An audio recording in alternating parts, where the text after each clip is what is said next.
This is Social Leopards. I'm Bea. And I'm Beth. A leopard is a solitary creature living in the jungle, but often not seen or noticed. Are you a solitary creature trying to navigate the social jungle? This show explores loneliness and the many ways forward. Welcome to Social Leopards. Hello, everybody. I am Beth. And I'm Bea. And today here at Social Leopards, we are here with Remi Gibbs, and she is a life and career transitions coach. Her purpose is to help people live their best lives and to support women as they connect with their strengths, rediscover their purpose, navigate midlife transitions, and ignite well-being. All things that we are totally into, right? Yep, absolutely. Absolutely. So welcome to the show, Remi. Hello, hello. Hey. So I think one of the places I'd like to start, if it's okay, is your midlife experience was marked by a significant loss and change. So would you like to share a little bit of your story with us? Sure. So midlife for me has been interesting, as it is for many women, but I have had very many instances where times have changed. So I think you might be specifically referencing, it could be divorce, but it could also be the loss of parents. So I've gone through multiple things here. But right when I was turning 40, when I was 39, I did what I call a life review in my coaching, where we look at our lives and decide what's working and what's not. And for me, it was a review of my marriage. It was a review of my career. It was a review of where I was living. So at that point in my life, I decided that when I was 60, 20 years later, would I be happy where I was? And the answer was no. I wasn't happy in my relationship. I didn't want to live in Las Vegas anymore.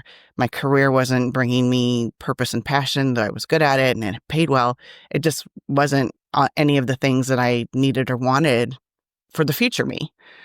And so that was the first thing. And that would have been when I was turning 40. And then later in 2015 was a huge loss year. And I don't know, that might have been what you were referencing, but I did lose both my parents within 12 days of each other, which, a lot of times you hear these stories when parents are elder and they've been together forever and ever. That wasn't my parents' story. They had been divorced for 30 years. For whatever reason, they died 12 days apart. One died from complications of Alzheimer's and the other one died of a brain tumor. Unexpected. The brain tumor, no idea it was there. All of a sudden it was there and he was gone.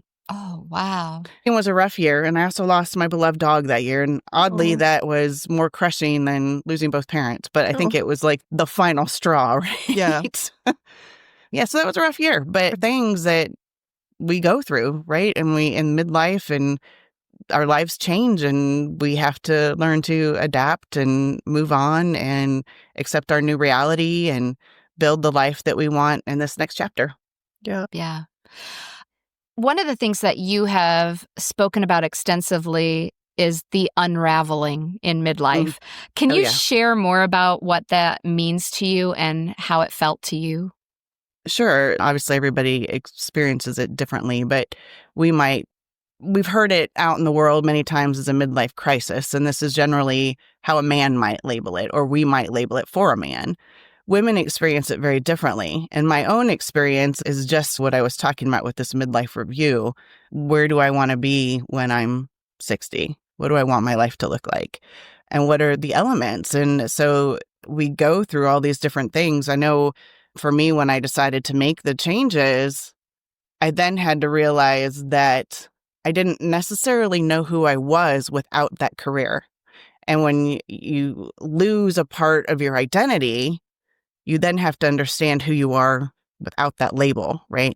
It's a huge thing for me as part of the unraveling. And I've gone through it several times because I've moved quite a bit, which will tie in a lot to the show. But how do you figure out who you are without using labels? And that's also something I do a lot within my practice because I've had to do this a few times now. So many of us sit there and say, okay, I'm a mom, or in my case, I'm a dog mom. I have cats. I'm married. So I'm a wife and I was an event planner. And so we have all these labels, right? I was a daughter. And okay, the labels start to go away regardless. Your parents pass on. So sure, you're a daughter, but you don't have those parents anymore to be calling you daughter. So that label goes away. Your kids grow up and leave home. So you're still a parent, but your kids aren't there to be the ones that are taking all of your energy and all of your, I don't know, whatever we want to say, their label, your motion, I guess. The label is deprioritized because you are no longer the primary caregiver to that person. Right. And so these are the things. And so that is what the unraveling is, all of these things. Now there's more. So also when we get into this midlife time, we start to recognize our traumas. And they show up in weird ways, but where before you live life and you just keep living and you're not really dealing because you don't recognize, right? And then all of a sudden we start coming to this point where we start to be able to hear ourselves. And instead of all of just the outside noise, and you start to go, okay, why do I think this way? Why do I react this way? Where does it come from? And so you start having these connections to thought processes. And maybe I feel this way, or a good example for myself. Both my parents were alcoholics as I was a child. And so I often will be triggered by weird things. Like if somebody's talking to me, but they're not paying attention to me, if that makes sense. So husband's on the phone listening. That was always a trigger with my mom. Why? Pay attention to me. I'm here in the room. Look, or it might be another trigger. It's a weird thing for them too. Parents were alcoholics. So of course I married one because statistically that's what you do. Even though you know it's horrible, you don't want to live in that. For whatever reason, our brains say, this is what I'm used to. So, right. It's what we're familiar with. That's right. We do that because it's familiar. Even if you think this other person might be a better fit for me, they're not familiar. So it's hard until we process that to not fall into that same pattern again.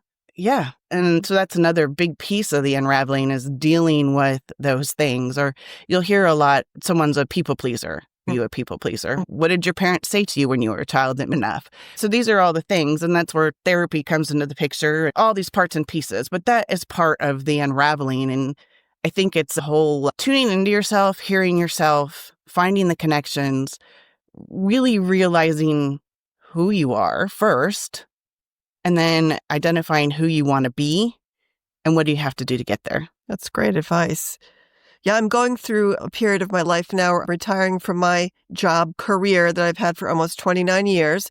And I have gone through the process of thinking about who will I be when I'm not that person anymore? Who will I be when I'm not a school psychologist? So I am obviously someone, I'm bigger than that. I have other things, but it's still been such a huge part of my life that, you have to find some way to fill that, Yeah, that is definitely huge.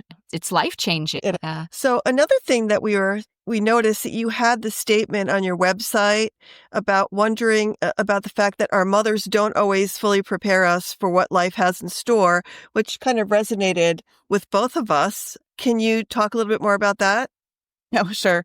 And that's super focused in on the idea of menopause and perimenopause. And we don't talk about this, right? Okay, sure, we know going in, you're going to have hot flashes. Okay. But what about night sweats? We know about bone density too, because our doctors will talk to us about that. But what about the aches and pains? What about the brain fog? Do we all think we're getting Alzheimer's? But we're not. This is the estrogen dropping, and it could be Alzheimer's down the road. But in this time, it's estrogen dropping causes potentially all kinds of side effects. I actually have a book that I'm looking at now. There are 70 different things that can be attributed to a drop in estrogen. Wow. But our mamas don't talk to us about this. And so we're faced with it on our own, right? We come into this and we're like, what is going on with me? Why does this hurt? Why am I gaining weight? Why is my brain foggy? Why, all of these things. And you go to your doctor, and a lot of times they tell you that you're crazy. They might send you to a psychologist, or they'll run all these tests, but things don't show up because they're not to estrogen. Do you blame the doctor or do you blame the system because they're not even trained on menopause? That's a woman's problem. And that's your problem. I don't know. Hands off. So this is where it gets challenging. And what do we do with this? And we're not talking about it. And so that's where that comes from. Mama doesn't tell us about it. We're not talking about it with our friends generally because we don't want to talk about my foot hurts for no reason. We're not talking about that. Yeah, but you're right. My mom and I never had the conversation, and now she's got dementia. So I obviously can't ask her. But yes, I have all these weird things that I went to my gynae and she's, let me give you an antidepressant. I said, I have menopause. I don't have depression. I'm not going to take antidepressants for it. It's not going to solve the problem. So you're absolutely right. And this is a woman too. Thinking, how would you not know about this? And I'll tell you what mine did, which now maybe it's good because I'm just getting into the book, but this was over a year ago at this point.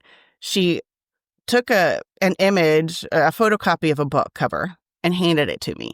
And she said, get the book, read it, and if you have questions, come talk to me. And that, to me, I was like, are you kidding? We're not even going to have a conversation right now. But it also made me think back to probably our parents' generation with periods and sex, right? That's what their parents did. They handed them a book because they wouldn't have the conversation about that. So that's where we are now with menopause.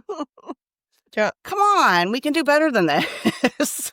I'm a little shocked, actually. That would be in this day and age that we wouldn't have more intel about what to do or who to send you to, or if she's mine. I'm looking for another gynecologist now because my friend goes to one and she's actually getting some estradiol and she is feeling so much better about her life, about everything. And I'm thinking, gosh, I want to be there again because I have these moments of weepiness and then happiness and all, like you said, all these different symptoms that are like, what is going on with me? You know what it is, at least, right? So at least there's that. So now it's a matter of finding the person that will, and a lot of times I don't think it's a gynecologist to do this. I have had some luck with a functional doctor, and that might be the direction to go. Unfortunately, most of them are not covered by insurance. So you're going to have to pay out of pocket, but they seem to get it, at least. Yeah. And everybody's journey is different. I started out with progesterone issues. And so I had horrible periods, horrible. It ended up getting me into the gynecologist to get started with this, which that whole story is interesting. But at 50, I'm 53 now. So at 51 and a half, I got an IUD because there's progesterone in an IUD. Wow. So it stopped the horrible bleeding. Oh. Who knew? Yeah. Whatever works. Right? So crazy. But yeah, and that's it. We're just not having these conversations. And so how do we open the door to have the conversations and to realize, too, that midlife is full of transformations, but it can be beautiful. It doesn't have to be this horrible, chaotic, crazy time that leads to a horrible life in the end. We don't want to end up on our deathbeds feeling bitter and angry. That's not what we want. How do we have the conversations and how do we build the life that will be full of joy that carries us to our deathbed and we can say, I lived a good life? Yeah. You know? I feel like a lot of us tend to take on how we're feeling about midlife or any big transition or issue that we know things are changing and we're not sure which way to go. And we try to deal with it ourselves. We tend not to seek guidance from anyone else. I don't know why that is. I think it's really hard that you don't know, like we were just saying, you don't know where to go. And you're feeling isolated. You're feeling like you're the only person going through it. Though we know that there are millions of other people that have had similar experiences, yet I don't know, somehow it continues to feel like you're very alone going through it. And it's not like you can go to the internet and just say, where do I get help for this? I don't know that it's even out there. I was going to say phone book, but nobody uses a phone book anymore. What's a phone book? Right? Yeah. I think there's multiple things going on here. For a lot of us, if we ask for help, we feel like it's a weakness, right? And so we don't want to feel weak. So that's a part of it. And you're right with I don't know what's going on with me, but who do I ask? Where do I get help? We don't know.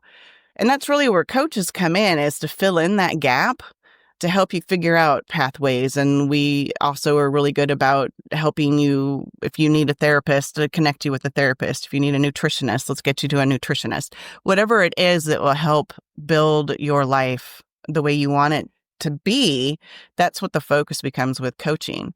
And I think what's helpful in that realm too is that whatever a coach specializes in, they've generally lived that life too. So it's like where I focus, there's where my story is. So I can give you my perspective, not telling you what to do, but here's my story, here's my perspective. What is your story? What is your perspective? And how can we help you get to where you want to go or get through whatever you're going through? Yeah, I think one of the most difficult midlife things that I did go through was career-based, and I knew that I couldn't continue at the pace that I was at my current job or role. And I actually took a step down and took a different role within the same organization, thankfully. So I didn't lose tenure or anything like that. But that has made such an incredible difference in my life. I feel like I almost have my life back. And I didn't realize all the stress and pressure that I was putting on myself every day. And I'm like, I am not 30 years old anymore. I feel like I am inside, but I'm really not. And that climbing the corporate ladder and all of that no longer meant anything to me. Yeah. But it's like what everybody does. And so I didn't give it a lot of thought. And I did that organically. And it was as the result of my mom passing away that I did take stock. And I was like, okay, I didn't like this, that, and the other thing about the fact that I wasn't there for my mom. Who else am I not going to be there for if I continue this path and keep climbing up? Right. Is that really going to fulfill me? Is that really what I want? Is that really what matters in my life? And then I went to all of the standard stereotypical sayings that are out there about nobody ever said they wanted to work harder when they're on their deathbed and all of those things. And I really finally made the decision to take that step down. And it came with a change in financial status, but my spouse and I worked it through, and he was very supportive, and we did it. And it, you know what? Slight adjustment, but not major. But still was brave of you to take that step. Yeah. Very brave. Yeah. Yeah. And it took a lot for me to get there. I thought about it pretty much nonstop for months and months, but I'm sure. I was feeling like I was not able to maintain good friendships. I felt like I was not able to nurture myself or do a lot of self-care that I wanted to do. I was in a situation where I couldn't even take a walk midday because there was just too much to do. And now I'm in a space where I can take a lunch break. I can take a walk in the morning. Quality of life is kind of back, right? Yeah. Yeah. It's really, quality is so much more important. And I think people get so hyper-focused in on all of that a lot of the other social things start to fall away and we don't even realize it. And it is, and then you look, all of a sudden you wake up one day and you're like, oh my gosh, Where did my life go? Yeah. I haven't seen so-and-so in months because I let this one facet of my life just be the do-all, tell-all. Yeah. It's awful. It's balance, right? It's trying to find the balance. And, they say that pure balance, true balance is a myth. There's no way to be fully balanced, but to try to balance it more. Career can't be everything. It is for a lot of people, but how do you start to? And you did the right thing. Yeah. By realizing that you were missing out on a lot of life, and how do you step back? Everybody has to do what's right for them. Maybe, and a lot of people I'm finding are making complete career changes at this juncture of their lives. And it's impressive and it's scary and it's amazing. I have one of my clients, she was in the healthcare industry and she decided that she wanted to be a chef. So this is a midlife. She's okay. I'm going to drop it off. I'm going to go back to school. I'm going to learn to be a chef. And now she has a restaurant. She's doing great things. I've heard many stories of people going back and really finding their purpose, and they wanted to be helpers. They want to help people, and they go into nursing or they go into teaching.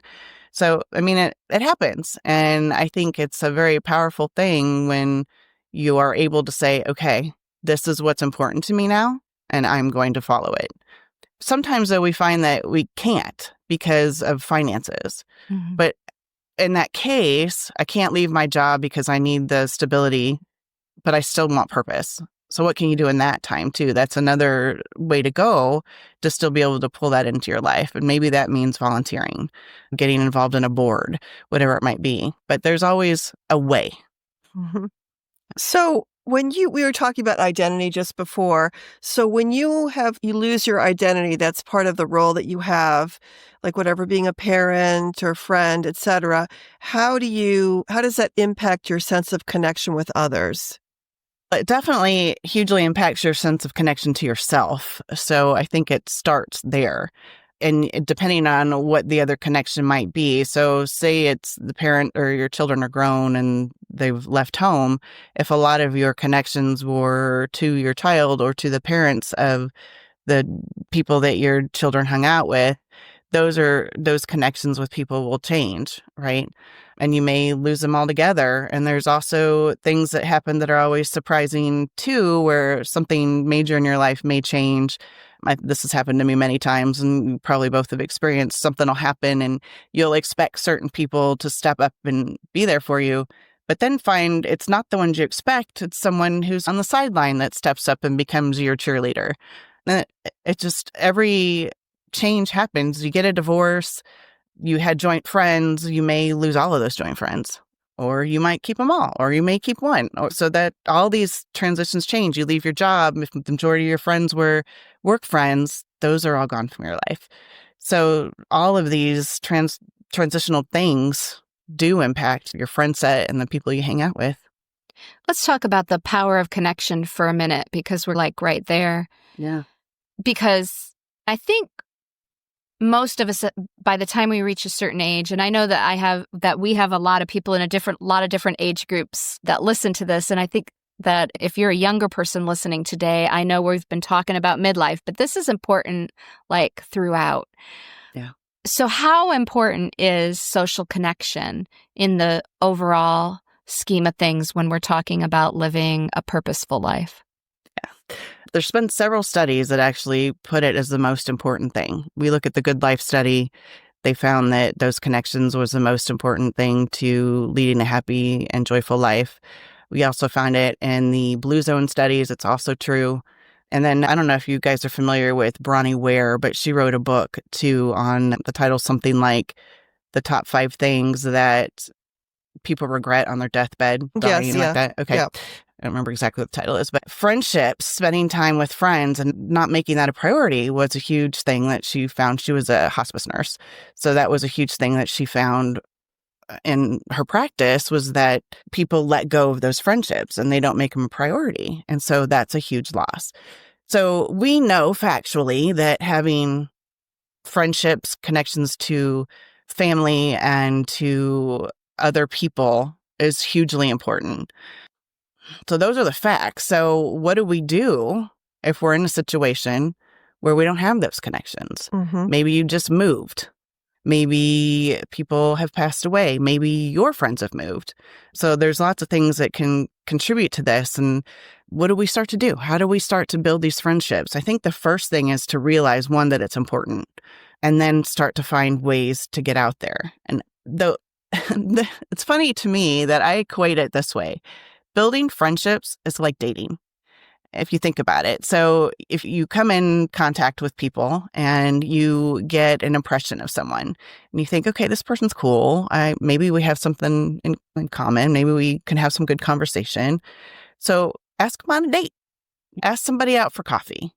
There's no pressure there. Let's meet for coffee. Let's have conversation. That's a good place, I think, to start with that. And even Mel Robbins, are you familiar with her? Oh, yeah. Yeah. So she has a whole podcast episode, and I absolutely love it, about the different types of coffee shops and how you meet people. So we all associate with a certain type of coffee shop. Our Starbucks people, some people are the fancy coffee shop. Some people like to go to the coffee house where everybody in the community goes and hangs out. So there's all these different kinds of coffee shops. But to find the one that speaks to you and appeals to you means that the people that are coming there are going to have the same wants, likes, desires to some degree, right? If you go to a coffee shop and you hang out, you're going to continue to see the same people over and over. And then you can slowly start to build conversations and build connections. And surprisingly, in a lot of these coffee shops, people are really open, especially if they're there by themselves, sitting there working or whatever. They're open to conversation. So that's a fun way. But I have found for myself I've moved several times as an adult. and have no extended family, and I'm an only child. And so there's no built-in friendships. I do have friends from high school, but we don't live in the same zip code. So it's not even the same state in a lot of them. But so what do you do? And one of the biggest tricks that I found, the first time, I've moved several times, but my big move to Las Vegas from Phoenix, I was working. I worked in the hotel industry, so that was easy. You get to know people that way.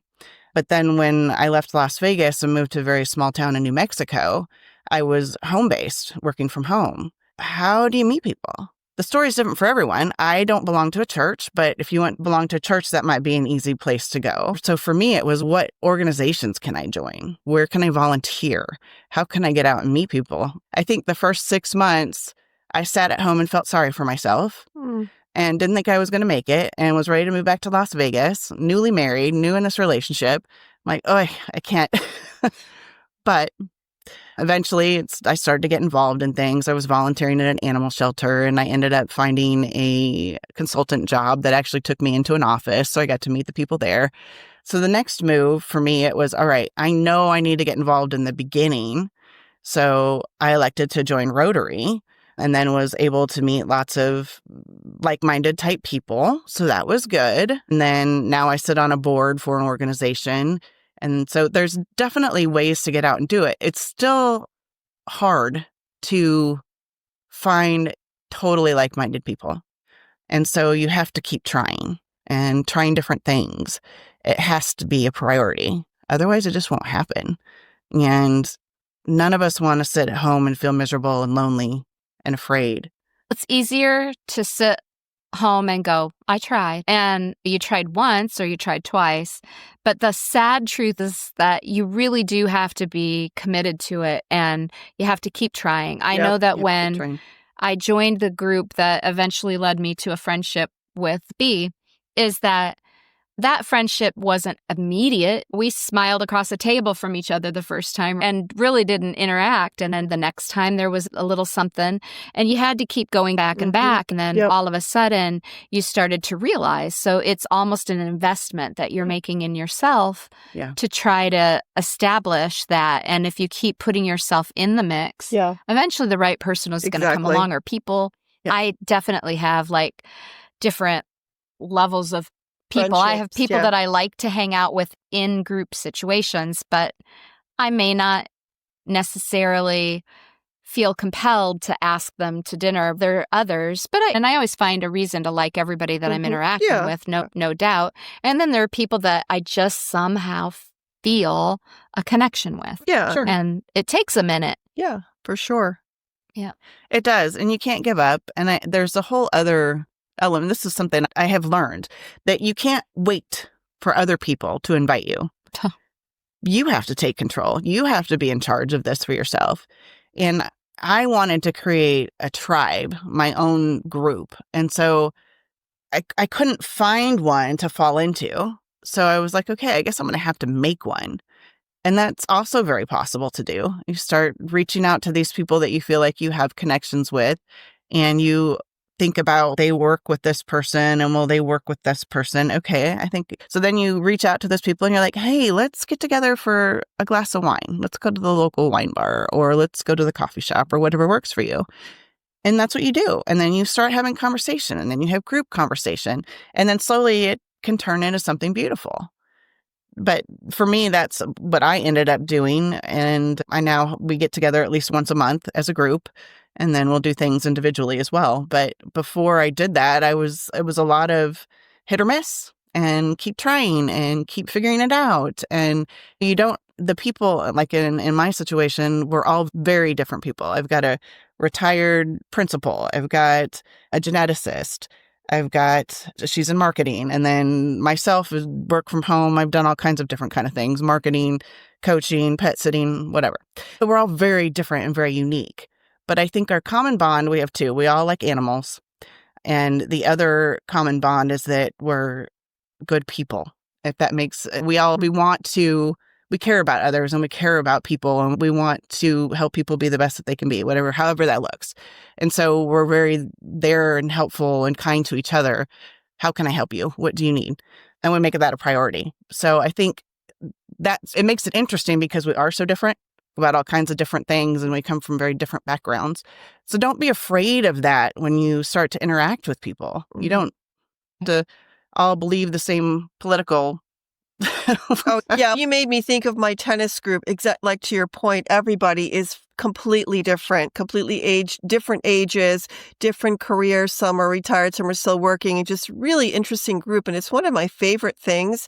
And I don't know if you find this to be true also, but when you're doing something you enjoy, you get into that state of flow and you really are presenting the best version of yourself. And you're making Absolutely. those much more genuine connections than you would in other places, like work, for example, where you're having to be a certain way. So I feel like that's also a huge thing to look for. Yeah, I think so. And meetup's a big thing. I think I've heard you talk about that, the different meetups and the different groups. So yeah, pick a my brain is not working. Brain fog. Thank you. We're talking about it. Something that you enjoy doing that other people have the same likes as you. So that place to start for sure. Another word that is popping into my head as we're talking is authenticity.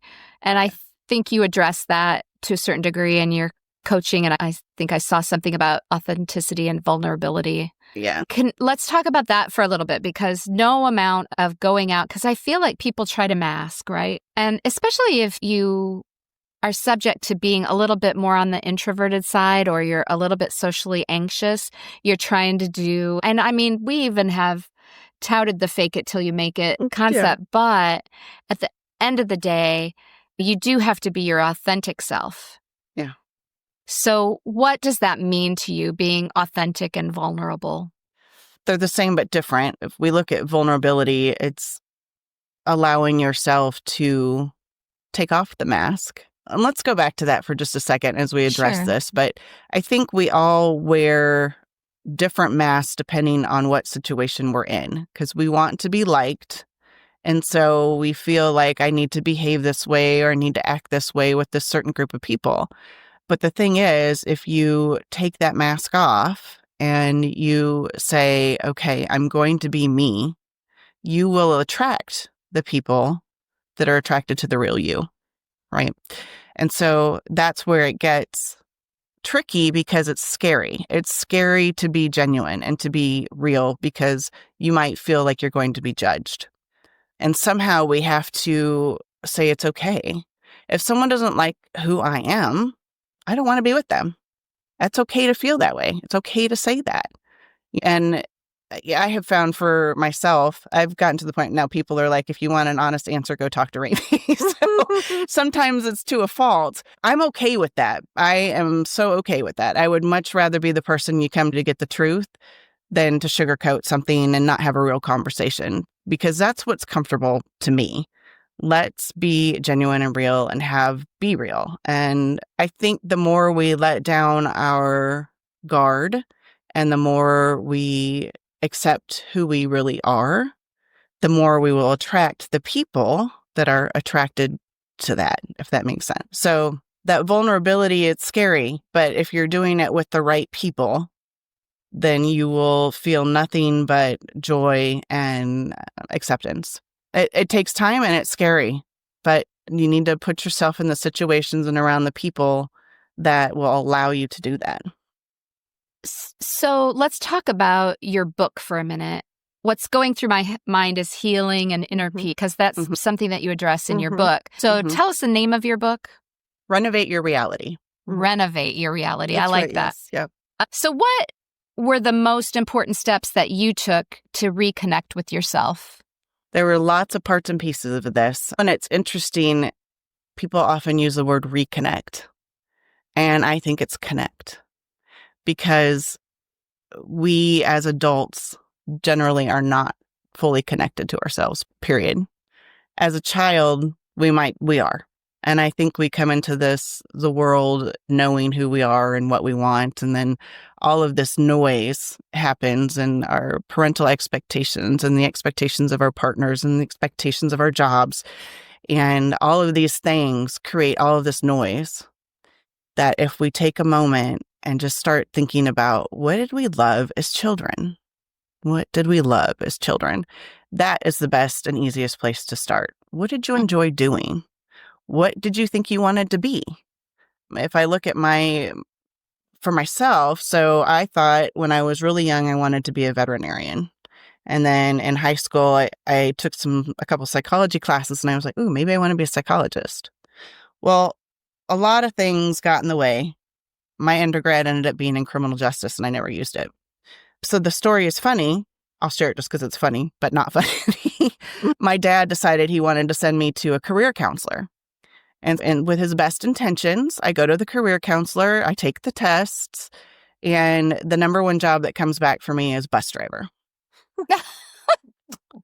And the aptitude test said you probably wouldn't even be great for college.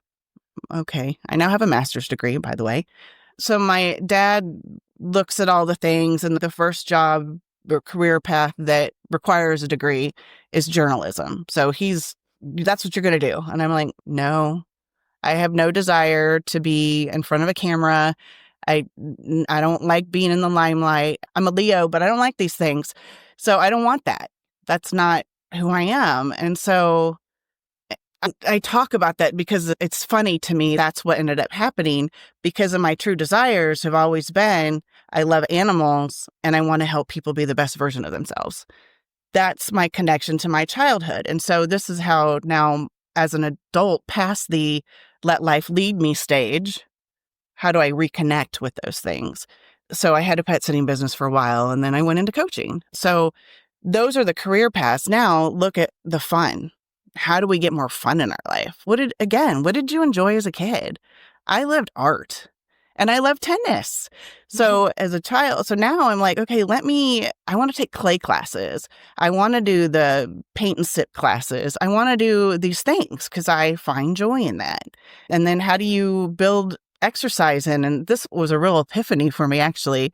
I hate exercise, but wait, what did you enjoy doing physically as a child? Okay, tennis. How do we start to build that in? It could be tennis. It could be pickleball. What are we doing here? So start trying to look at things from that perspective, and it changes everything. Yeah. Interesting.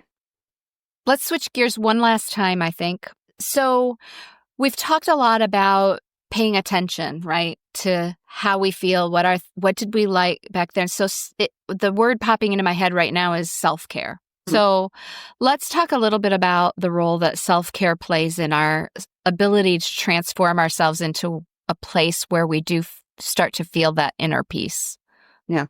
So I'm going to start on something you talked about earlier and the idea of pouring from an empty cup. You didn't use these words, but so if we are through our life, we have this overwhelm and we're taking care of our children and we're taking care of our parents and we put ourselves on the back burner. And at some point, we have to recognize that we have to fill our cup because there's nothing left to give anyone else. And so there's a great analogy, and you've probably heard this before with flying. When you take a flight, you just came back from a trip, they say to you, to put your own mask on first before you go in to help your children.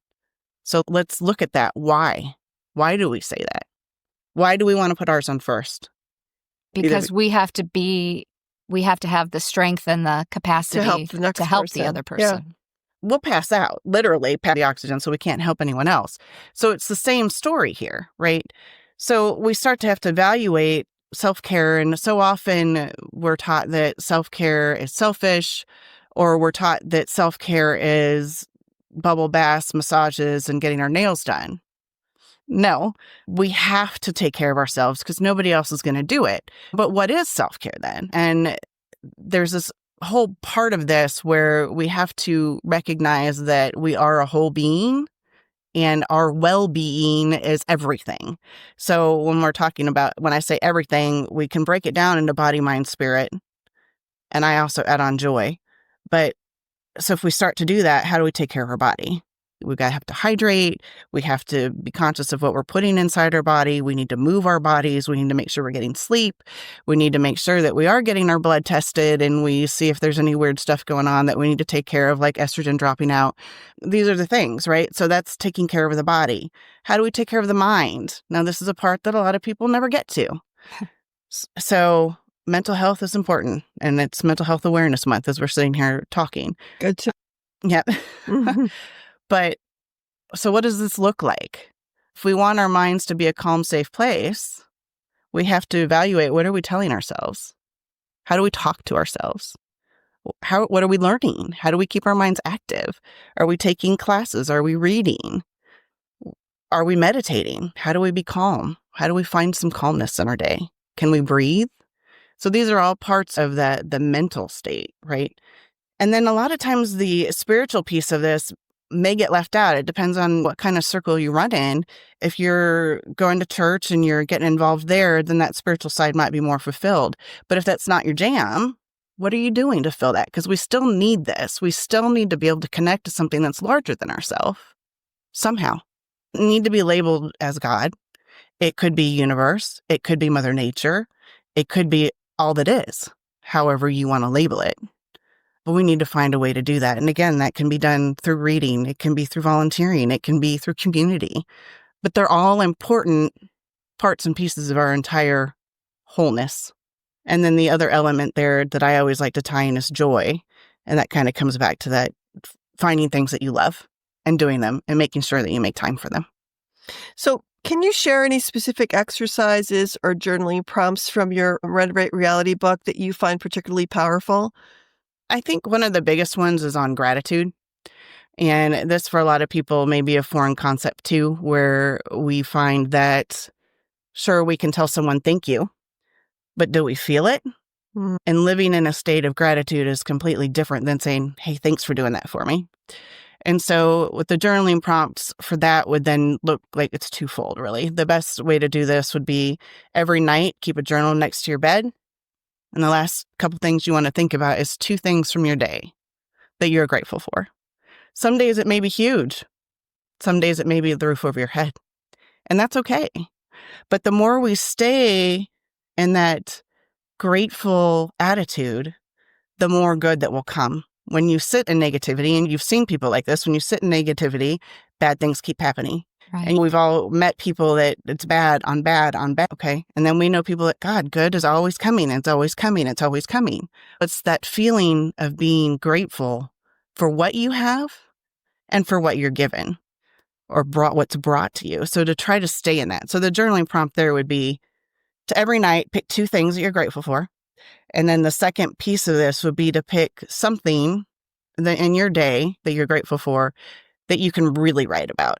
So write for a couple minutes about that thing. And again, it's going to be different every day, but maybe you got a promotion. So you're going to really write about how that promotion made you feel. Because the goal is to feel it. You want the gratitude to come from within your spirit, within your heart, and to keep writing until you feel it. Yeah. It's That's great. really great guidance. Yep. I like that a lot. So so when people are going through large transitions, or especially like a midlife transition, since that's a little bit of the theme here, how can other people, if I'm friends with, or if I have a family member who I recognize is going through something and struggling, what can I do to be a better source, a resource for support? What types of things can I do to reach out and try to connect with that person because I've been through it already, or I'm still going through it? Yeah, I think the biggest thing that any of us can do is just listen. If somebody's going through something, reach out and be an ear. And I think where we get stuck sometimes is when somebody is going through something and they say, oh, I don't need anything. I'm fine. I'm fine. Sometimes it's hard to get through that, but recognize that they probably need you and they can't tell you what they need specifically. And so that's when, and this is especially true in grief, what can you do to ease their burden without them specifically telling you? So maybe that is, I'm going to go to the grocery store and I'm going to buy a bucket of French vanilla ice cream with some chocolate and some nuts and some cherries, and I'm going to bring it to your house and I'm going to sit down and we're just going to sit here and talk because I want to be here for you. Maybe it's actually ordering groceries and having them sent to their house. Maybe it's sending them Grubhub or whatever service you might use so they have dinner for the night. it's finding that thing. Maybe they have a child that they just can't focus on them right now. Maybe it's taking their child out and spending the day with them to give some time. Whatever it may be, it's finding something that you can ease their burden that they are never going to tell you that they need. But that's a huge thing. And again, the listening, just putting yourself there, here for you. Awesome. Yep. Well, Great advice. Yeah, absolutely. So our time is growing short already. Yes, This went very quickly. It did. What is the one message that you hope our listeners will take away from your journey and your work? The biggest message that I always like to share with people is to recognize that you are worthy. You are worthy of the life you desire. And I think so many of us get lost in that, but you are. Just as you are worthy. Yeah, that's very powerful because we think we have to do something to make ourselves worthy that we by ourselves are not. So that's very great advice. I appreciate that. Thank you. Yeah. So what is the name of your website so that people can go check it out if they have an interest? Yeah, it's renovatedrealities.com is the website. Okay. And the book again is Renovate Your Reality. All right. And that will also be in our show notes for those of you listening or watching today. And we want to thank you very much for your time and this very meaningful discussion. Yeah, really appreciate it. Learned Thank a you. lot. All right. Oh, good. That's awesome. And that wraps us up for today, everybody. Have a wonderful week. See you later. Hey, Social Leopards. Don't slink back into the jungle quite yet. We have 2 important messages to share. First, remember to like this episode, drop us a comment, and if you haven't done it yet, follow this show or subscribe to our YouTube channel. You can reach us on social media.